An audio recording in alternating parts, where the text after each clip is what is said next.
Salam santun. Lagi hangat. Maaf ya, barusan olahraga, barusan jogging. Lagi hangat ini. Usulan untuk perampasan aset koruptor DKI Berdasi. Ya. Jadi sebetulnya hal itu mudah ya, dalam artian begitu pejabat itu diangkat, ya kan ketika waktu mau menjadi pejabat kan laporan asetnya berapa, begitu atau setelah dia diangkat harusnya orang-orang ini selalu diawasi. Jadi ada pengawasan khusus untuk para pejabat di setiap kota, kabupaten, provinsi sampai ke pusat. Dilihat, oh dalam 1 bulan ini dia ada pemasukan sekian, oh dapat transferan dari sini. Nah berarti jumlahnya sekian, normal enggak gitu. Toh untuk akses itu kan mudah, mulai dari bank, BI, OJK, KPK dan sebagainya kan sudah ngeling ya. Jadi tidak menutup kemungkinan untuk mengawasi. Tinggal pemerintah berani ndak mengangkat atau mengajak orang-orang yang berkompeten di situ untuk mengawasi tanpa ada intimidasi atau tanpa ada istilahnya gimana ya, kadang kalau ditugaskan gitu terus diiming-imingi bagian gitu mesti ngelior. Nah yang di situ yang sulitnya.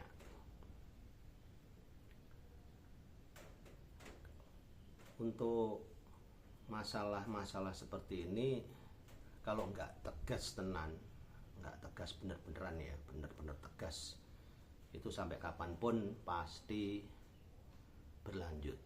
Kenapa seperti itu? Sekarang kita pikir ya, untuk para pejabat ya, baik itu DPR sampai caleg-caleg yang kemarin lah ya, itu loh di lingkup kota Madya kabupaten tuh minimal 2M ya yang saya dengar. Sekarang 2M 2 miliar itu dengan jangka waktu apa istilahnya, dalam jangka waktu kepengurusan atau jadi anggota ya, jadi anggota itu 5 tahun ya, dianggap aja yang di kota atau di kabupaten 2 miliar 5 tahun. Berarti kalau 2M dibagi 5 tahun itu kan 400 dibagi 12, dianggap aja 50 lah gampangnya ya. Berarti dia harus bisa mengembalikan modal minimal 50 juta per bulan untuk dipotong partai dan sebagainya, kehidupan sehari-hari ya, itu minimal dia harus punya 25 juta ya toh. Berarti 50 angsuran pengembalian modal ditambah biaya kehidupan 25, itu sudah 75. Berarti minim dia 1 bulan harus dapat 100 juta, itu minimal ya. Jadi untuk biaya untuk pengembalian modal 2M, terus biaya hidup dianggap aja 25 juta udah mewah ya, sama ngangsur mobil apa itu, sama ngangsur rumah kan. Yang jelas kalau dia jadi pejabat kan mesti harus ya toh, penampilannya biasanya pakai Cherry, sekarang pakai Camry ya. biasanya pakai Sigra, sekarang pakai Innova, kan gitu, supaya apa ya, menunjukkan jati dirinya ya, dan bisa selevel dengan teman-temannya. Jadi 1 bulan minimal harus dapat 100 juta ya. Tapi kalau dia bisa lebih dari itu, nah, baru kita lihat loh, kok ini kok bisa sampai 200 juta per bulan, yang 100-nya dari mana, itu kita lihat, minta rekap rekening dari bank ya, karena bank itu kan punya datanya 10 tahun mundur, itu masih ada, diminta loh ini dari mana, kejar. Kalau masih dianggap normal ya sudah, kalau begitu di luar normal ya harus dipanggil, jangan nunggu dia istilahnya seperti wali kota, bupati, gubernur dan seterusnya itu ya, misalnya pejabat-pejabat yang lain nunggu sampai pensiun, wah ya kedaluarsa ya, nanti dia pensiun seperti gini nih, pilkada, begitu dia tahu ada kasus, nanti istrinya atau suaminya atau ponakannya atau anaknya disuruh naik supaya kasusnya dia nggak bisa terproses gitu kan, masih ada yang dekengi, yang nutupi seperti itu. Jadi pemerintah harus lebih cepat tanggap dengan menggandeng pihak-pihak yang memang berkompeten. Masalahnya kan selama ini untuk KPK gitu ya kan disoroti, kerjanya lamban, lalu apalah, padahal dia memang juga bekerja kalau menurut saya ya. Tuh, jadi dia memang bekerja, entah karena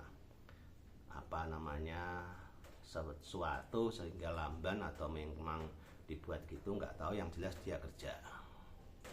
Ini perlu dicari sebab dan musababnya kenapa itu. Kalau pengen Indonesia ini bersih ya, harus berani. Terus lagi untuk undang-undang perampasan aset yang akan dibahas ya, kan ini masih usulan, nanti kalau jadi itu harus benar-benar tegas dan berat. Jangan yang berat hanya pencuri ayam, pencuri kambing. Itu justru orang-orang seperti itu merusak negara, itu menghabiskan uang negara. Jumlah uang Indonesia yang dikorupsi mungkin 5 tahun mundur itu ada berapa triliun gitu ya, seperti itu. Sekarang kita hitung, misalnya seseorang ini korupsi tertangkap 10M ya, begitu asetnya disita kan. Kalau orang-orang seperti itu kan pinter, pejabat-pejabat itu pasti, atau saya yakin punya uang dolar di rumah, karena banyak ya pejabat beli atau transaksi dolar pakai anak buah, nama anak buah. Begitu beli nama anak buah, dilihat profil nggak sesuai ya, tapi karena dia bawa uang, oke. Tuh yang banyak teman-teman bercerita seperti itu ya. Jadi istilahnya ya, atasan itu menyuruh bawahan atau yes lah, paling tidak seperti kalau di kantor cleaning service gitu ya, disuruh belikan dolar sekian juta. Kan yang terdata namanya si ini kurirnya. Nah ini perlu diwaspadai juga, begitu dilihat profilnya sama transaksinya berbeda kan, itu bisa langsung terekod ya, itu langsung aja dilakukan pemanggilan, atau kalau enggak gitu dilihat dia kerja di mana. Misalnya kerja di kantor A, ya, institusi A, atau di apa ya, yang itu kan kelihatan datanya, oh orang ini kerja di sana. Dilihat pejabatnya siapa, ada transaksi apa, ya kan mesti dia waktu mau transaksi beli dolar itu mundur 1 minggu 2 minggu kan dia mesti ngambil uang di bank supaya apa namanya, jejaknya nggak terekam. Dia mesti ngambilnya mundur 1 minggu 2 minggu ya. Nah kan di situ kelihatan, loh orang ini ambil sekian ratus juta, terus di bank ini ada transaksi sekian ratus juta, di crash selisih 25 juta atau 50 juta masih apa relevan ya. Berarti ya orang itu di institusi itu ada yang menyuruh. Lacak di dalam situ siapa yang kira-kira dicurigai. Itu kalau perlu karyawan yang di seluruh ini panggil, ditanya. Jadi kalau bisa di setiap kota itu ada, ya memang ada ya, kalau aku dengar-dengar itu ada, tapi kurang tegas atau kurang apa ya, kurang cepat mungkin ya kerjanya. Jadi setiap hari harus lihat data pejabat-pejabat itu, sirkulasi keuangannya paling enggak terlalu diawasi. Kalau sudah seperti itu mesti agak apa ya, istilahnya agak pikir-pikir lagi. Dan lagi kalau cuman dikurung 3 tahun itu pun tidak akan menyelesaikan masalah. Kenapa? Karena tadi ya dia korupsi 10 miliar ya, misalkan korupsi 10 miliar diproses, daripada 10 miliar dilepas untuk disita ya kan dia juga punya cara. Dikurung 3 tahun, dalam satu kurungan isinya misalkan 10 orang, biaya makan ya 10 orang itu misalkan satu orang 50.000 pagi siang malam ya, jadi 1,5 juta, 1,5 juta sehari ya, kali 30 45 juta, 45 juta kali 12 ya, dianggapnya 50 juta kali 12 6 kali 12 kalau 5 kan 50.000 kali 10 ya toh 500.000 kali 3 1,5 kali 30 4,5 juta ya, 5 juta bener ya. Bener, 1,5 juta ya kali 50 kali 30 berarti 45 juta, 50 ya, 50 kali berapa, kali setahun kan 600 ya kan, 600 kali 3 cuma 1,8 miliar. Kalau dia korupsi 10 juta mending masuk tahanan, paling 2M ya untuk biaya kehidupan di tahanan selama 3 tahun. Itu pun kan nanti dapat remisi, berarti dia masih bisa laba 7M.